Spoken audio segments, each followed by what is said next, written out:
All right, Nehemiah 13, let's call this one Remember Me, because even though we said this week's set of chapters seem to break down between the way in which Israel collectively focused on we in moving forward out of their past mistakes and resettling the land of Israel. But the book of Esther, our next book, is going to be marked by the ways in which me or myopathy or self-interest is going to set off a lot of the conflict that we're going to see throughout that book.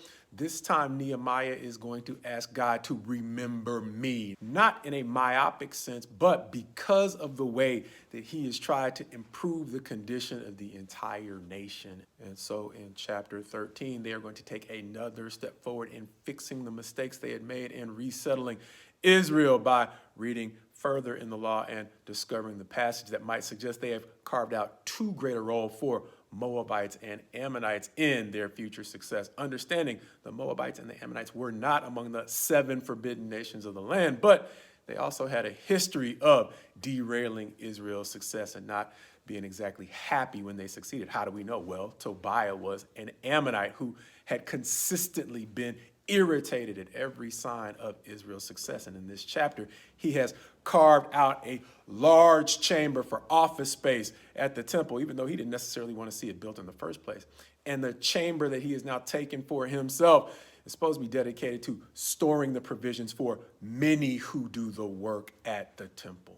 And so in this last chapter, when Nehemiah is saying, remember me, Lord, the chapter is going through the last ways in which he is battling the me's or the gimmies that are still keeping Israel back from succeeding. So one of the first things he's going to do is clear Tobiah's stuff out of the chambers of the temple so that they can be repurposed for what they were originally designated for. And so after that, he is not simply focusing on Tobiah's excessive needs or his inordinate focus on me. He's going to deal with the way in which that's also affecting the people, understanding that they have not brought in the provisions that the priests need, which is part of the reason why Tobiah has a great office space, because the people have not brought in the provisions needed to allow the priests to focus on the work at the temple. So the priests have left the temple so that they can take care of their own crops, something that's not necessary when the offerings are brought in the way that God's designed it, so that the Levites, the priests, and those working at the temple can focus on making sure that the temple works effectively for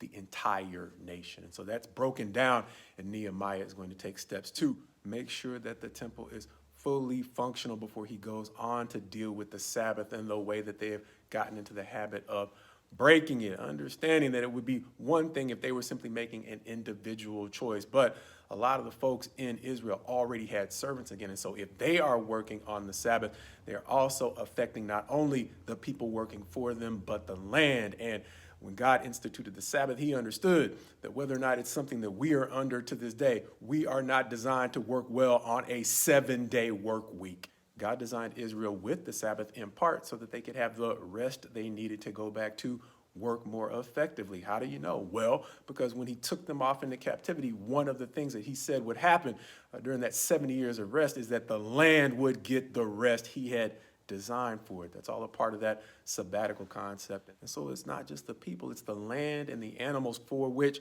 God had designated a rest during these Sabbath days that Israel has gone back to breaking. And beyond the battle that Nehemiah seems to be waging against me want more space and me want more money, he is now going to deal with me want her. So he is dealing with residual problems of these marriages that they continue entering into, this time not with those 7 nations, but once again with the Moabites and the Ammonites. And so in trying to correct the problem, Nehemiah seems to overcompensate by forbidding marriages that God had actually permitted. Understanding, as we already said, Ruth was a Moabitess who not only married Boaz, a prominent man in Israel, but she married into Jesus' own line, Moses himself. Neither of his wives seem to have been women from Israel, understanding he married one wife from Midian and another one from Cush, and then going all the way back to Joseph, who rose to become second in command of Egypt. He seems to have fathered the entire tribes of Manasseh and Ephraim with an Egyptian wife. Understanding he was sold into slavery, ended up in Egypt, and married a woman who was the daughter of a priest of On. And so in trying to fix a problem he didn't create, Nehemiah honestly might have overreacted or overcompensated, which is why, in addition to saying, remember me, God, he says, spare me, God, because going back to the very first chapter, he begins by not only confessing the sins of the people, but the sins that he and his father's house have committed as well. And so likewise, that is a healthy attitude with which to end the book of Nehemiah, understanding that he wants God to not only remember the things that he has gotten right in trying to lead the people back from exile, but he wants God to spare him for the things he's done wrong in that effort as well. And so likewise, my prayer for you is my prayer for me, that we live the kind of lives that allow us to pray the kind of prayer that Nehemiah prayed, meaning understanding the things that he has tried to do to help move the people forward. Please help spare him and forgive him for mistakes he never would have made if he'd have just minded his own business and stayed in Persia in the first place.